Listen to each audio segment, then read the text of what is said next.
हाय, कसे आहात सगळेजण? मस्त. चला आता आपण आज एक वेगळी नवीन गोष्ट ऐकूया. नेहमी आपण कोल्ह्याची ऐकतोच, पण ती वेगळी आहे. हा आहे ना, हा चतुर असतो कोल्हा. सगळीकडेच कोल्हा गोष्टीत हुशार असतो, पण हा चतुर पण असतो. ॲक्च्युली काय होतं, त्याला खूप भूक लागलेली असतं.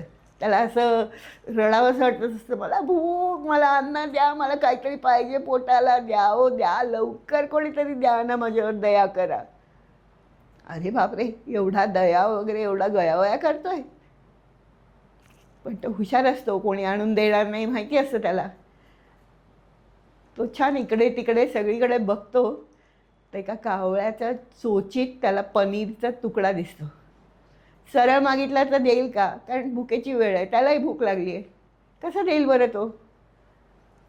तर ना, तो त्याची नेहमीसारखी लब्बाडी करतो. कावळ्याजवळ येतो. कावळे दादा, आज किती छान दिसताय तुम्ही, एकदम भारी, कडक. काय केलंय तर? शॅम्पू केलायत का? काय करायचं आपल्याला हे सगळं. कावळे दादा, मला ना तुमचं गाणं खूप आवडतं, जरा मला एक छान गाणं म्हणून दाखवाल का? म्हणजे मग जरा मला इकडे तिकडे असं लक्ष कमी जाईल, भूक कमी होईल माझी, अगदी आनंद होईल मला. कावळ्याला मजा येते, आपल्याला कोणीतरी चांगलं म्हणतं. इतर वेळा आपल्याला सगळे काळा कावळा हाडतूड हाडतूड करतात. हा तर आपल्याला छान म्हणतोय. चला आपण म्हणून दाखवूया याला गाणं. तयारी करतो आणि घसा विसा साफ करून आता गाणं म्हणायला सुरुवात करायची. तोपर्यंत त्याच्या लक्षात असतं हां, की आपण ह्याला तोंड उघडलं, चोच उघडली की आपला तुकडा खाली पडणार आहे. तर ह्याला आपण कसं गाणं म्हणावं बरं? तर तो काय करतो, असं एका बाजूला धरतो चोचीत तुकडा आणि आता गाणं म्हणूच या ह्याच्यासाठी. जाऊ दे, कोणीतरी आपल्याला एवढी विनंती करतंय, छान म्हणतंय, तर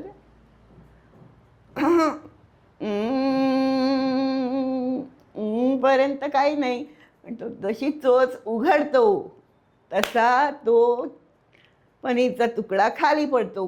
कोल्हाबरोबर जागा साधून म्हणजे बसलेला असतो. जसा तुकडा पडला, उचलतो, खातो आणि धुमछाक पळून जातो.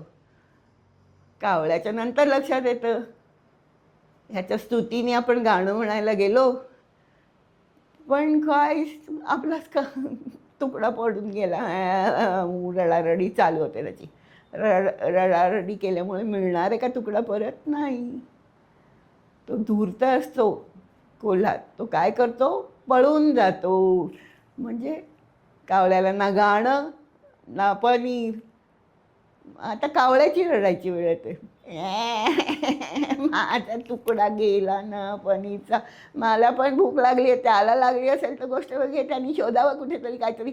माझा गेला ना, पण रडून येणार आहे का परत? काय नाही, जा उठा आणि नवीन शोधायला सुरुवात करा काहीतरी. कोल्होबा तोपर्यंत मस्त पनीरवर ताव मारतो आणि परत इकडे तिकडे शोधायला सुरुवात करतो. तोपर्यंत तर तो पोट भरलं आहे त्याचं. आता या गोष्टीतनं तुम्ही काय शिकलात? तुम्ही सांगा. आज आता मी नाही सांगणार, दरवेळी मी का सांगायचं? लबाड लोकांच्या नादी जास्ती लागू नये. त्यांनी किती स्तुती केली तरीसुद्धा त्याच्याकडे आपण शांतपणे दुर्लक्ष करायचं. हो हो म्हणायचं त्याला, मानेनी हां, माझा आवाज छान आहे, पण चोच उघडून त्याला उत्तर द्यायला गेलं की आपला तुकडा गेला, आपण भुकेले राहणार आणि तो आपला मजा करणार आपल्या पनीरवरती. चांगली आहे का ही गोष्ट? तर कोणाच्या तरी खोट्या स्तुतीत फसायचं नाही, असंच म्हणताय ना तुम्ही. पुढच्या गोष्टीचं मात्र मॉरल तुम्ही सांगायचं. हां, ही आवडली का गोष्ट? मला पण आवडली होती. चलो भेटूया पुढच्या वेळी.